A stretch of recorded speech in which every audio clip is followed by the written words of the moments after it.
I grew up alongside the internet, and I remember when it came to moving out in my late teens, early 20s.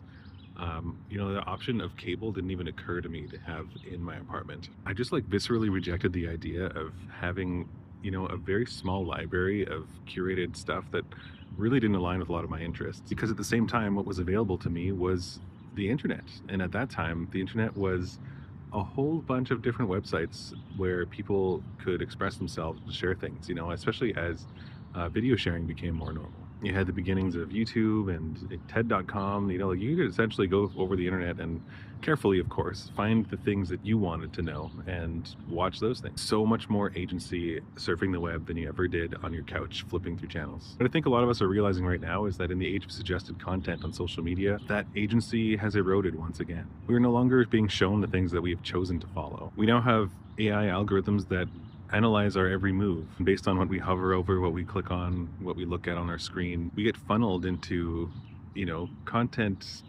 silos essentially. And unless you're like actively aware of every single movement you're doing online, like those decisions are kind of being made for you.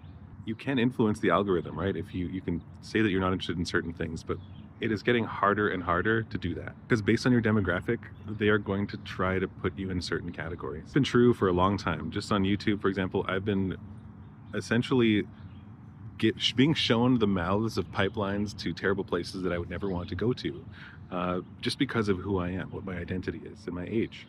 Luckily, I have the skills to be inoculated against that sort of thing and recognize the steps towards the alt-right pipeline. But my point is that it's just harder and harder every day to have agency in what we actually get to interact with in these online spaces. I'm having that same sort of guttural reaction where I'm just like, this feels icky. I don't really want to be a part of this anymore. I want to wholeheartedly reject this idea of just being spoon-fed stuff, that it's not me who's deciding what type of content that I get to consume. Because there's no room for like spontaneity. There's no room for like discovery of new things. I know I've discovered a lot of new things in the era of suggested content. There has been some gold for sure, and some great creators that I've encountered because of it. I really don't think it's good for us as individuals or as a society to completely outsource this agency that we have to be able to choose what we want to follow, what we actually want to see. So I'm looking for different options. If you are out there and maybe you felt this, maybe you found other places, please point me in the right direction. What I yearn for actually is something along the lines of a digital national park.